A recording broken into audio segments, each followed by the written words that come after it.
10 minutes after this moment, the entire bank would realize they had just witnessed the most expensive mistake of the day, and the quiet woman standing at the counter would become the center of a lesson no one inside would ever forget.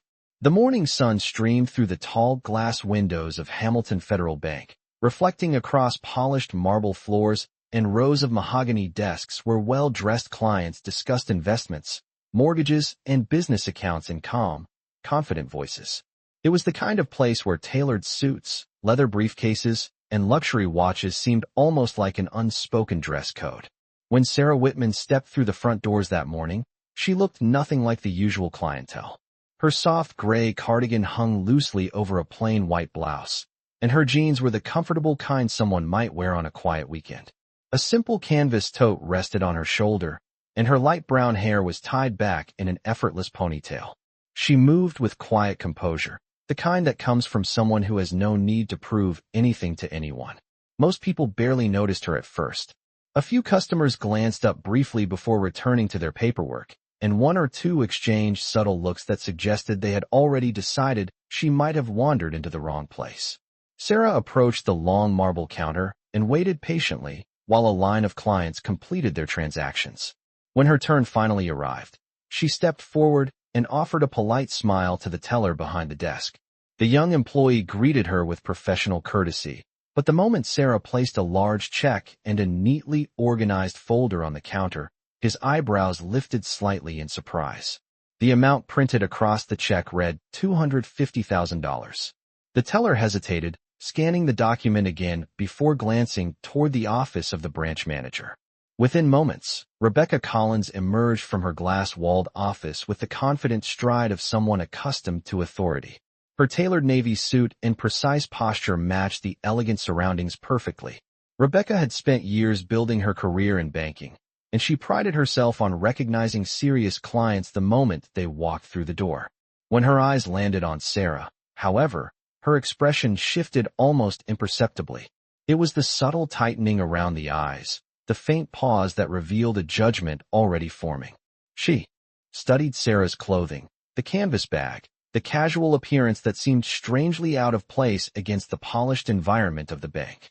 Then her gaze returned to the check resting on the counter. Around them, conversations softened as a few nearby customers sensed the change in atmosphere. Even the young teller straightened slightly, as if aware that something unusual was unfolding. Sarah remained calm, her hands resting lightly on the marble surface, unaware that the quiet moment at the counter was about to become the beginning of a story that everyone in the building would remember long after the bank closed that evening. Rebecca Collins rested both hands lightly on the polished marble counter as she studied the documents in front of her with the slow, measured patience of someone who had spent years learning how to read people before reading paperwork. The check remained exactly where Sarah Whitman had placed it, its six-digit amount standing out like an unexpected headline on an otherwise quiet morning.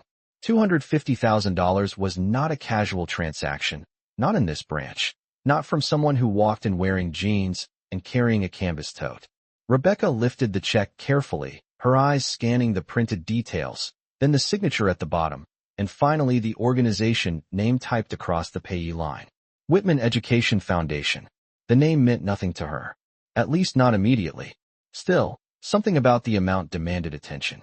Around them, the gentle rhythm of the bank continued. A man in a navy suit spoke quietly with a loan officer near the far desk.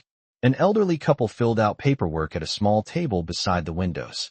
But a few nearby customers had begun to glance over, curiosity slowly replacing the routine calm of the room. The young teller beside Sarah shifted his weight slightly, unsure whether to speak or remain silent.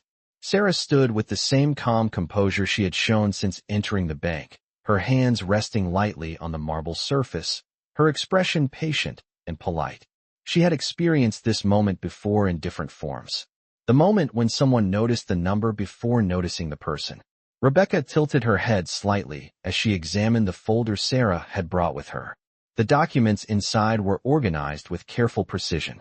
Tax certification papers, registration forms, foundation records, and a printed summary explaining the purpose of the new account request. Rebecca flipped through the pages with deliberate slowness. She noticed the professional formatting, the official seals, the signatures that appeared entirely legitimate. Yet the doubt had already settled in her mind, and doubt, once planted, has a way of looking for confirmation rather than clarity. She closed the folder gently and looked up at Sarah again, this time allowing a faint smile to form. It was the kind of smile used in customer service when politeness hides skepticism. "Ma'am," she said carefully, choosing each word with practiced precision. "Transactions of this size usually involve clients who have an established relationship with our institution." Her voice was calm, but carried just enough volume to drift across the nearby desks.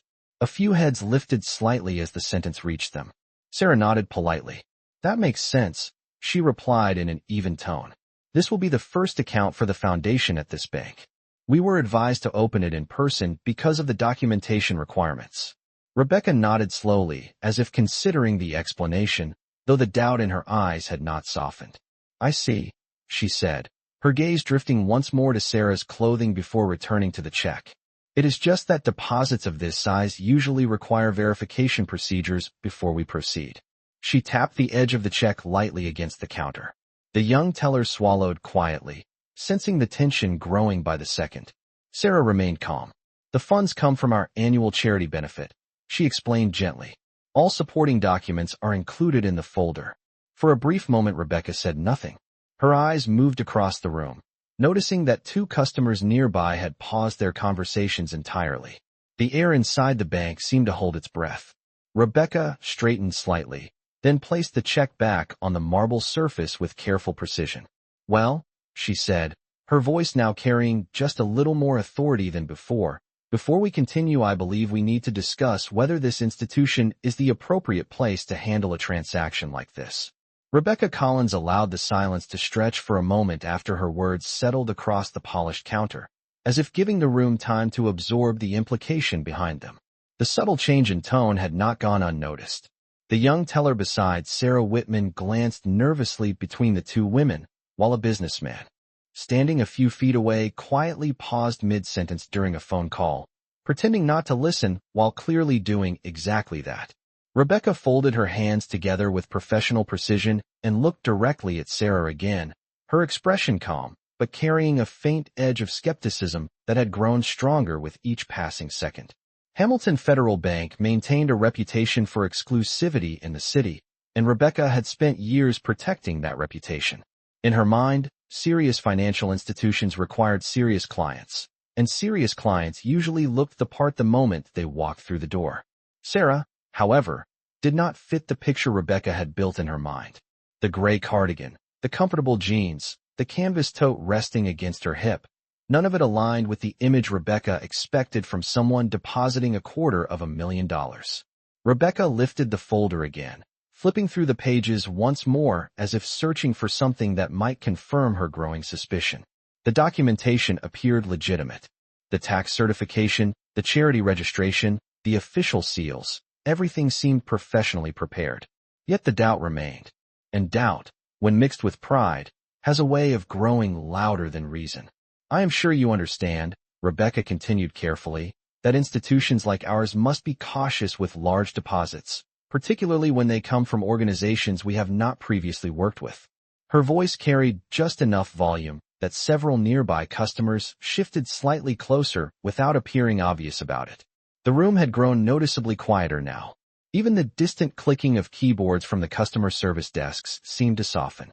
Sarah listened patiently, her posture relaxed, her hands resting lightly on the marble surface. She had encountered variations of this moment many times before, the quiet calculation behind someone's eyes as they tried to reconcile appearance with expectation. She offered a small, polite smile. "Of course," she replied evenly. "Verification is completely understandable. That is why the foundation included full documentation in the folder." Rebecca nodded once, though the gesture carried little warmth. She placed the folder down again and allowed her gaze to travel briefly across the lobby before returning to Sarah. The pause felt deliberate, almost theatrical, as though she were weighing not only the paperwork but the woman standing in front of her. Then Rebecca spoke again, this time with a slightly firmer tone that drifted through the open space of the bank lobby. "Hamilton Federal typically works with clients who have an established financial presence within our network. Transactions of this size are usually coordinated through private banking services rather than the front counter. The implication hung quietly in the air. Sarah tilted her head slightly, still composed. I understand, she said gently, but I was advised by your customer service department that opening the account in person would be the fastest way to complete the deposit for the foundation program. Rebecca's expression tightened almost imperceptibly. Perhaps someone gave you incomplete information, she replied.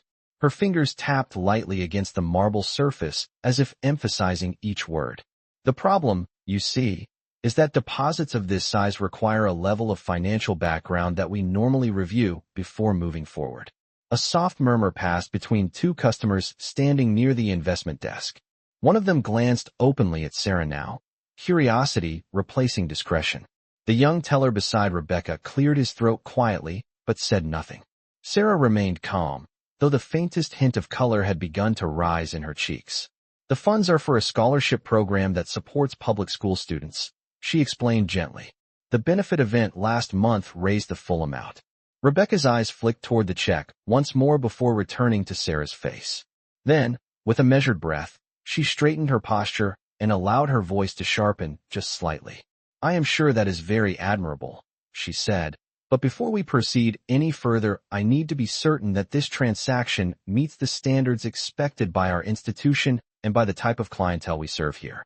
Rebecca Collins allowed her final words to linger in the air, as if they were a quiet verdict rather than a simple statement. The polished marble counter between her and Sarah Whitman suddenly felt less like a place for business and more like a line that had quietly been drawn. Around them, the lobby of Hamilton Federal Bank had grown noticeably quieter. Conversations that had once filled the room now drifted into murmurs, and more than a few customers had begun to watch the exchange openly. A man seated near the investment desk lowered the newspaper he had been reading. The elderly couple near the window paused mid-signature on their paperwork. Even the faint clicking of keyboards from nearby desks seemed to fade into the background. Sarah remained standing calmly, her hands resting lightly on the cool marble surface as she looked at Rebecca with the same composed patience she had carried since walking through the front doors. Her expression showed no anger, no frustration, only a quiet steadiness that seemed to contrast even more sharply with the tension growing around them. I understand the importance of standards, Sarah said gently, her voice calm enough that it forced the surrounding silence to listen more closely. That is why the foundation included every document requested by your customer service department. Rebecca's lips tightened slightly at the response. She had expected defensiveness, perhaps even embarrassment. Instead, she was met with composure, and composure sometimes made doubt feel even more irritating.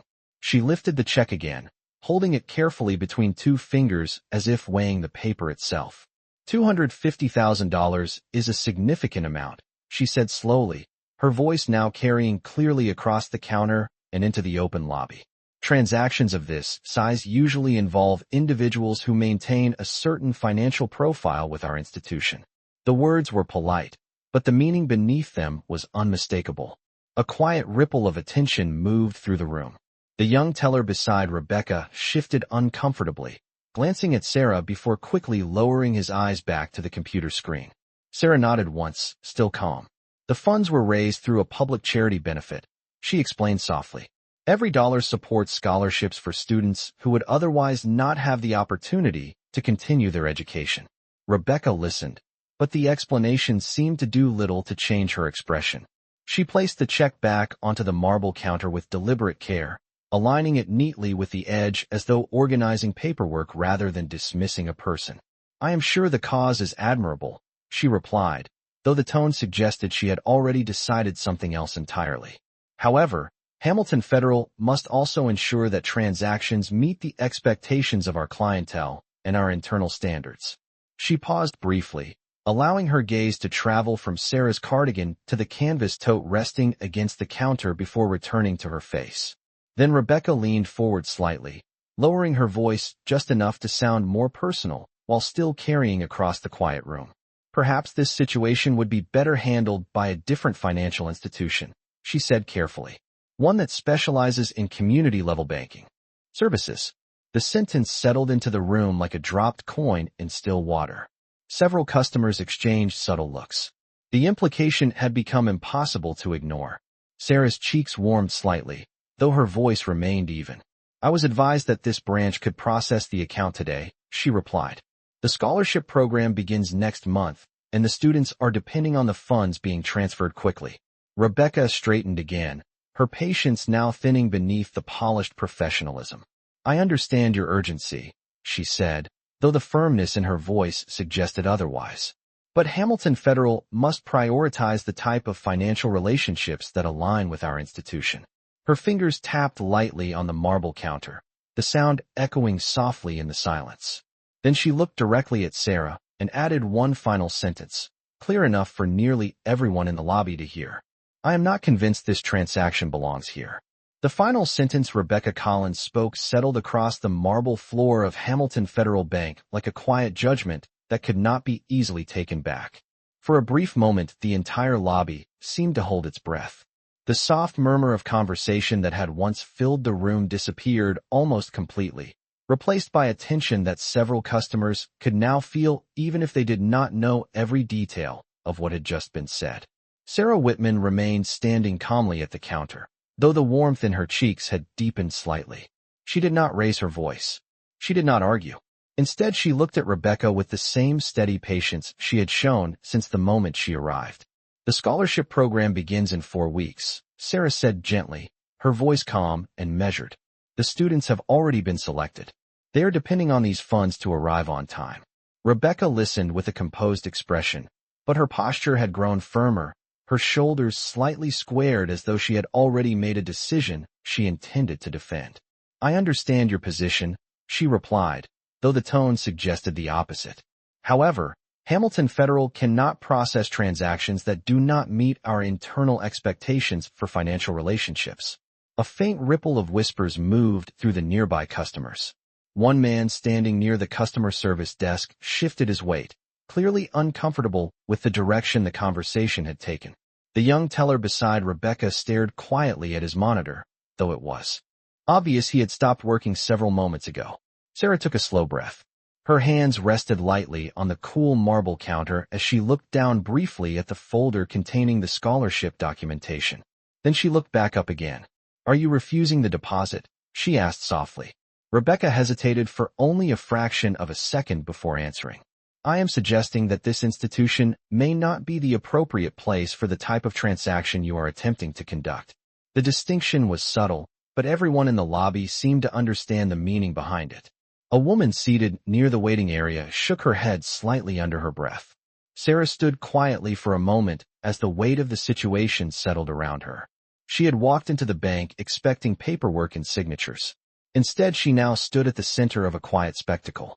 Her fingers gently closed the folder containing the foundation documents. "I was simply following the instructions provided by your customer service department," she said calmly. Rebecca nodded with polite finality. "Then I would recommend contacting them again for further clarification," she replied. The suggestion was clearly meant to end the conversation. Another customer whispered something to his colleague while glancing toward the counter. The atmosphere had shifted from curiosity to discomfort. Sarah reached for the check resting on the marble surface and carefully lifted it from the counter. The paper felt surprisingly heavy in her hand, though the weight had nothing to do with money. For a brief moment, she simply held it there, unsure whether to walk away or attempt once more to explain. Then, from somewhere across the wide marble lobby, a deep and calm voice carried clearly through the quiet room. "Is there a reason my wife is being refused service this morning?" The sentence was not loud, but it carried with a quiet authority that made several heads turn instantly toward the sound.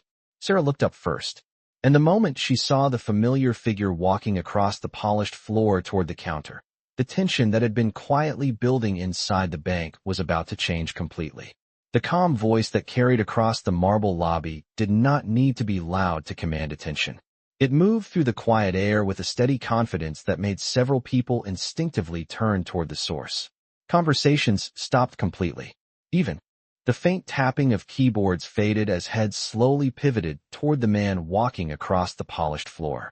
Daniel Whitman moved with the relaxed composure of someone accustomed to entering important rooms without announcing himself. His charcoal suit was perfectly tailored, the subtle silver watch at his wrist catching a brief flash of morning sunlight from the tall windows. He did not hurry, yet each step felt deliberate, as though the distance between the entrance and the counter belonged entirely to him. Sarah Whitman had already recognized the voice the moment it reached her ears. The tension in her shoulders softened slightly as she turned to face him, though the quiet dignity she had maintained never disappeared. Rebecca Collins, however, had not yet processed who was approaching. Her attention remained fixed on Sarah for a moment longer as she prepared to repeat the same firm explanation she had been delivering for the past several minutes. Then she looked up. The instant her eyes landed on the man crossing the lobby, something in her expression shifted. Recognition did not arrive all at once. At first it was only curiosity, the subtle awareness that the man approaching the counter did not look like an ordinary interruption. The security guard near the entrance straightened his posture slightly. A financial advisor standing beside the investment desk suddenly fell silent mid-sentence. The subtle reactions rippled through the room before Rebecca fully understood why. Daniel reached the counter and stopped beside Sarah, his presence calm and unhurried. For a moment he simply looked at her, his expression softening with quiet concern. Then he turned his attention toward Rebecca. "Is there a reason my wife is being refused service this morning?" he repeated gently, his voice even and controlled. The question did not sound confrontational. It sounded factual, as though he expected a reasonable explanation to follow. Rebecca blinked once, momentarily caught between the conversation she had been leading and the sudden arrival of a man who clearly did not fit the situation she believed she was managing. "I am sorry, sir," she said quickly, returning to the polished tone of professional customer service. "We were simply discussing whether this transaction aligns with the financial requirements of our institution." Daniel glanced down briefly at the check resting on the marble surface before returning his gaze to Rebecca. His expression remained calm, but the stillness behind his eyes carried a quiet focus that several people in the lobby could immediately feel. "And what exactly about the transaction concerns you?" he asked. Rebecca straightened her posture, regaining a small measure of confidence. "The deposit amount is significant," she replied carefully, "and we must ensure that all large financial movements meet the standards expected by our clients and by our bank." Daniel nodded slowly, as if absorbing the explanation. Around them the room had become completely silent now. Several customers openly watched the exchange, sensing that something important had just entered the room. Daniel then looked at Sarah again. "You came here to open the scholarship account, correct?" he asked gently. "Yes," she replied softly. "The benefit raised the full $250,000 last month." Daniel gave a small nod before turning back to Rebecca with the same calm composure. "I see," he said. Then he rested one hand lightly on the marble counter and spoke with the quiet certainty of someone who had already understood the entire situation. "In that case, perhaps you should know exactly whose account you are deciding to refuse." The moment Daniel Whitman spoke those final words, the quiet tension inside Hamilton Federal Bank seemed to tighten like a wire pulled too far. Rebecca Collins felt a flicker of uncertainty move through her chest, though she quickly hid it behind the practiced professionalism she had used throughout her career. She had spent years managing difficult clients, but something about the calm certainty in Daniel's voice made this conversation feel different. He did not sound defensive. He did not sound angry. He sounded completely certain. Daniel's hand rested lightly on the marble counter beside the check, his posture relaxed yet steady, as though the entire situation had already become clear to him the moment he walked into the room. Around them the lobby had fallen into a near-complete silence. Several customers were no longer pretending to mind their own business. A man near the loan desk leaned slightly forward in his chair. The elderly couple near the windows had stopped writing entirely. Even the young teller beside Rebecca sat very still, watching with cautious curiosity. Rebecca straightened her shoulders, attempting to regain the control she believed the situation required. "Sir," she said carefully, "our institution simply maintains strict standards regarding the types of financial relationships we establish." Daniel nodded slowly, as if acknowledging the statement rather than challenging it. "That is understandable," he replied calmly. "Standards are important in any serious financial institution." Rebecca gave a small nod, relieved for a moment that the conversation appeared to be returning to familiar territory. However, Daniel continued before she could speak again. But standards should be based on facts rather than assumptions. The sentence drifted across the quiet room with a weight that several people could feel immediately. Rebecca felt her expression tighten slightly. I assure you, sir, we evaluate every client equally according to our internal procedures. Daniel looked at her for a moment, his expression thoughtful, almost curious. Then he gently turned the check toward Rebecca, so the name printed across the payee line faced her more clearly. Whitman Education Foundation. Rebecca glanced down briefly. She had seen the name several times already, but now Daniel tapped the edge of the paper once with a quiet, deliberate motion. That foundation, Daniel said calmly, was established 5 years ago to fund public school scholarships across this state. Over 10,000 students have received support through its programs. Rebecca's eyes flickered slightly. The name was beginning to feel familiar, though she could not yet place where she had heard it before. Several customers nearby exchanged glances as the explanation continued. Daniel's voice remained steady. The charity benefit my wife mentioned last month raised the funds for the next scholarship cycle. The $250,000 deposit she brought today will be used to secure those scholarships before the school year begins. Rebecca swallowed quietly, though she tried not to show it. She had expected excuses, not details. Daniel allowed a small pause to settle between them before speaking again. Then he continued in the same calm tone that had not changed since he arrived. And the reason that foundation exists at all is because my wife believed that thousands of students deserved opportunities that financial institutions and corporations had overlooked for years. Rebecca slowly lifted her eyes from the check back to Daniel's face. Something in the room had shifted again, though she could not yet fully understand why. Daniel met her gaze without the slightest hint of tension. Then, with quiet clarity, he finished the explanation that made several people in the lobby suddenly recognize the name they had just heard. My name is Daniel Whitman, he said evenly, and the foundation. Account you are deciding whether to refuse belongs to my family. The moment Daniel Whitman spoke his name, the silence inside Hamilton Federal Bank became absolute. It was the kind of silence that spreads instantly when an entire room realizes something important has just happened. Rebecca Collins felt the words land before her mind fully processed them. Daniel Whitman. The name moved through her memory like a sudden flash of light. She had seen it before in financial publications, in economic reports, in the quiet discussions among senior bankers about major investment movements across the state. Whitman Capital Group was one of the largest private investment firms in the region, managing billions of dollars in assets and funding projects that shaped entire cities. And the man standing calmly across the counter was the founder of it all. Rebecca's confident posture shifted almost imperceptibly. For the first time since the conversation began, uncertainty appeared in her expression. Around the lobby, the reaction was even more immediate. A financial advisor standing near the investment desk quietly whispered something to his colleague. The young teller beside Rebecca blinked rapidly as recognition dawned across his face. Even the security guard near the entrance straightened his posture again, now looking toward the counter with a new sense of attention. Daniel Whitman had not raised his voice. He had not made a scene. Yet the simple statement of his name carried enough weight to change the atmosphere of the entire room. Rebecca opened her mouth as if to respond, then paused briefly as the realization continued to settle. Mr. Whitman, she said finally, her voice suddenly far more careful than before. I was not aware that you were associated with this account. Daniel's expression remained calm, almost thoughtful. That seems to be the central problem today, he replied quietly.